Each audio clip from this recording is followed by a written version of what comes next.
আল্লাহর উপর বিশ্বাস রাখবেন, ভরসা রাখবেন।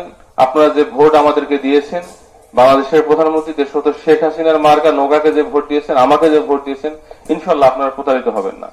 আমি চেষ্টা করবো আমার সাধ্য মতো, যে 5 বছর জন্য আপনারা পাঠিয়েছেন, আমি চেষ্টা করবো আপনাদের পাশে থাকার জন্য। এই যে দেখে আসলাম যে ব্রিজটা অত্যন্ত দুঃখজনক ঘটনা। আমি এমপি হয়ে আমি বলছিলাম যে আমি এটা করে দেবো।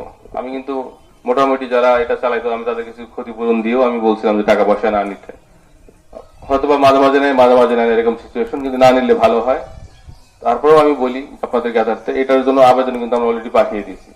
খুব দ্রুতই আশা করি যে এটার একটা ভিজ আপনার রেজাল্ট আপনারা পাবেন, খুব দ্রুতই এটা রেজাল্ট পাবেন।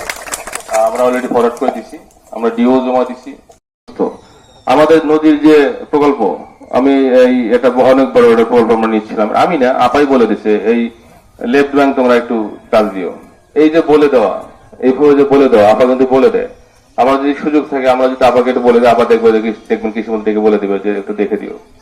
আমাদের এগুলো হবে। আপনি দয়া করে একটু সাহসী প্রকল্প নেন, যেটা হলো এখন তো হয়তো আপনি দেখছেন যে 12টা-15টা আমাদের সকলের প্রিয় বঙ্গবন্ধু কন্যা শেখ হাসিনা উনি রৌমারী, বিশেষত কুড়িগ্রাম, রৌমারী এই অঞ্চলগুলো, মানে রাজীবপুর এই অঞ্চলগুলোর প্রতি ওনার একটা চিলমারি, খুবই অন্তত আন্তরিকতা।